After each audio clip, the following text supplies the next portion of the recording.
With all of our clients, we have a very close relationship and try and understand what their marketing challenge is, and then we try and find a way to eliminate the challenge and make it into an opportunity. So I'm sitting with Jill Wagner and Kathy Roser-Nordling of Wagner Design Associates. Jill, why don't you tell us the story of how all of this started? Well, I've been working in the advertising industry for probably 6 or 7 years and was a creative director at an advertising agency here in Ann Arbor. We started as a 2-person shop, added myself. It was basically a typesetting shop, and we grew it to a 22-person regional agency in about 3 years. Wow. So that was quite a combustion. It was very stressful, but I learned a lot during that time period. And at a certain point, it became clear to me that I was ready to leave and go off on my own. And luckily, a lot of the clients that I had worked with at that agency wanted to go with me. So I originally thought I was going to go to another agency, but with these clients already in hand, I decided that I could go ahead and start my own company, which was called at the time Wagner Design. And for a good many years, it was just me. And then I slowly started adding employees. And one of my first most valued employees was Laura Harold, who has actually now become a partner in this group. Okay. But over the years, we were basically a print firm. We did all sorts. Now you started in '86, right? I started Wagner Design in '86. So that's 22 years ago.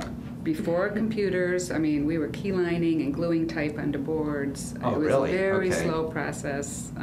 At the time, we thought it was, very high tech, but slowly moved into the technology age. And actually, I started on computers in 1989, which was fairly early for advertising agencies. Most of the bigger agencies didn't go in until 94, 95, full computerized. Prior to taping, I was saying you look like you're a brand building company.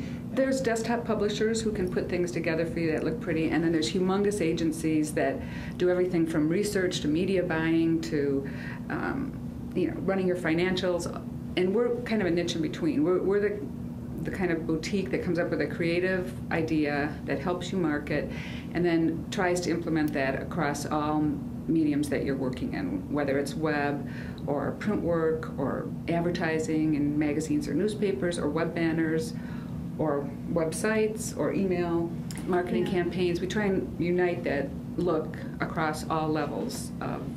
Well, and sometimes it's even making, clients have needs of getting their message out, but sometimes it's overwhelming all the different types of media they can choose to be in. Right. And I think what we also help our clients with is choosing avenues that will give them more bang for the buck, more exposure.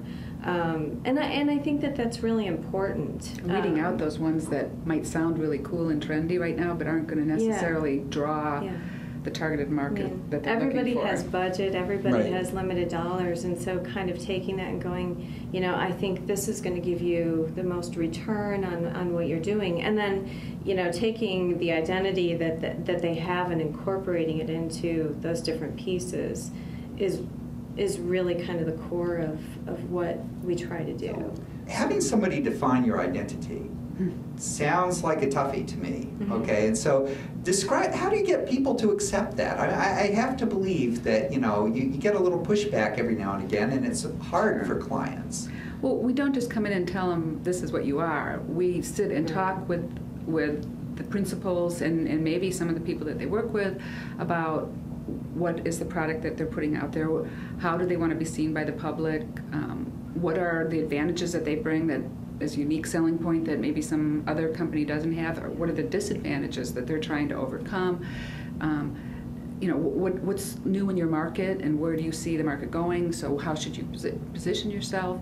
So we go through all that with them and have them answer the questions. So now with all our clients we don't go through a formal written process, but we do ask these questions to them and they answer so that it's obvious that their answers are forming their own identity. And then we try and match our graphics to the message that they want to put out about their company. So it's a joint process, and there's Very much pushback. so. I mean, Right. a lot of people are wedded to their old logo that their nephew did in 1932, or Right. you know, they feel that Now, is people that a real know it. experience there, the 1932 logo?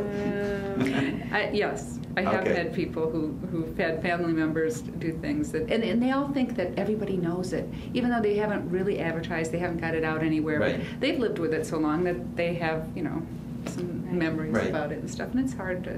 And probably get it the right more sometimes. challenging part of it too is that sometimes people come in with what they think is their message already, and sometimes, you know, taking a neutral standpoint and looking at it and going, you know, I don't know if that's the best message Right. for you. Okay. And maybe it's a subtle change sometimes, but convincing them of that can sometimes be difficult. They can sometimes be so close that they want to say something that their market doesn't really want to Right. hear, isn't interested in, or we could try and tell everybody that what you're doing is fixing somebody's problem. What can you give to your client? All they Right. want to know is, what are you going to do for me? They don't really care that you've been in business for, you know, 30 years. And, Right. you know, some of the things that clients want to say isn't always at all beneficial in getting their message out. And that's kind of awkward sometimes to say. Yeah. What gets them in the door? Why do they pick up the phone or type in the email? You know, in our case, I think it's word of mouth. We don't Okay. advertise per se, but we have lots and lots of happy clients. And some of them have been with us for 10, 15 years. And somebody tells somebody else, who tells somebody else. And the other thing in this area is that people start businesses so often and change businesses so often that we'll have a happy client someplace and the marketing director will leave and go to another place. Well, we'll still keep the client here, but the new place that the marketing director has gone off to will then hire us. Right. Okay. And it's kind of expands exponentially. I mean, Kathy brought in a lot of different clients that I didn't have when we merged.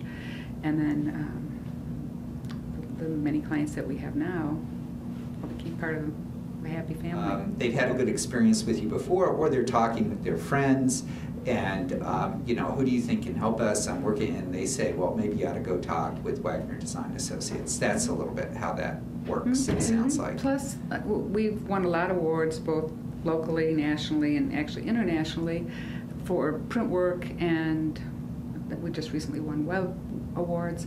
And we've been published in national design books, top 200 brochures of 2006, things like that, where we enter into those kind of competitions, and people might see us that way. And we also, with our own website, probably that's where we put more of our marketing buck, but that's a kind of a portfolio for the type of work we do and our philosophy of doing well, it. And so. we're fairly active too in the design community. Right. Joe was one of the founders of the Ad Club, and Okay. being active in the chamber, and then we donate time to certain organizations, nonprofit organizations that each of us, you know, have a soft spot for in some way, or just a personal involvement.